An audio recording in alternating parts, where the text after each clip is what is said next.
போயிட்டு வந்தா நான் கல்யாணம் அடிச்சா கேட்டாங்க, இல்ல மேரேஜ் பண்ணல இப்பதான் ஃபிக்ஸ் பண்ணிருக்கேன்னு சொன்னா அதுக்குள்ள இந்த புள்ள யாரு இவ்வளவு போட்டோ வருது. என் ஃப்ரெண்டுங்கிட்ட வந்து ஃப்ரெண்டை கஷ்டம் கொடுத்துட்டு அவங்களுக்கு ஸ்டோரி போடுறது அவங்க பாக்குற மாதிரி. யாராச்சும் ஊர்ல சொந்தக்காரங்க யாரு முக்கியமா ஒரு போஸ்ட் கிளியரா போட்டுட்டு இதான் இது எதுக்கு போஸ்ட் இதான் போறதே வந்துக்கும் ட்ரோல்லயும் அதுவும் இதுவும். அதுதான் நம்ம மக்கள் நல்லா பண்ணிடுவாங்கல்ல பசங்க புள்ளைங்கோ. அப்புறம் எங்களை குறை சொல்லுவாங்க மூஞ்சிய காமிச்சோன்னு. அவ பர்மிஷனோட அவ விருப்பப்பட்டு அவளே வந்து உட்காந்து நான் சொன்னதுக்கு அப்புறமும் அவள் வந்து உட்காந்து பேசியிருக்கா.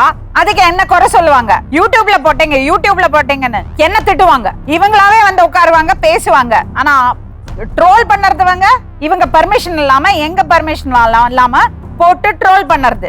அவனை எவனும் திட்ட மாட்டான். யோசிக்கணும் பேசும்போது. இது பாரு நீ போஸ்ட் போடு 300 போஸ்ட் போடு 5 பைசாக்கு பிரயோஜனம் கிடையாது. உனக்கு ஏதாவது லாபம் இருக்கா? உன் வாழ்க்கை எங்க வந்து நிக்கிறது பாரு. 34 வயசுல என்னெல்லாம் சாதிச்சிருக்கலாம். இன்னுமேயாச்சும் கொஞ்சம் மூளை யூஸ் பண்ணு. இவ்வளவு மூளை வச்சிருக்கல, கையில திறமை இருக்குல்ல, நல்லபடியா யூஸ் பண்ணு. நீ ஒழுக்கமா இருந்து பாரு.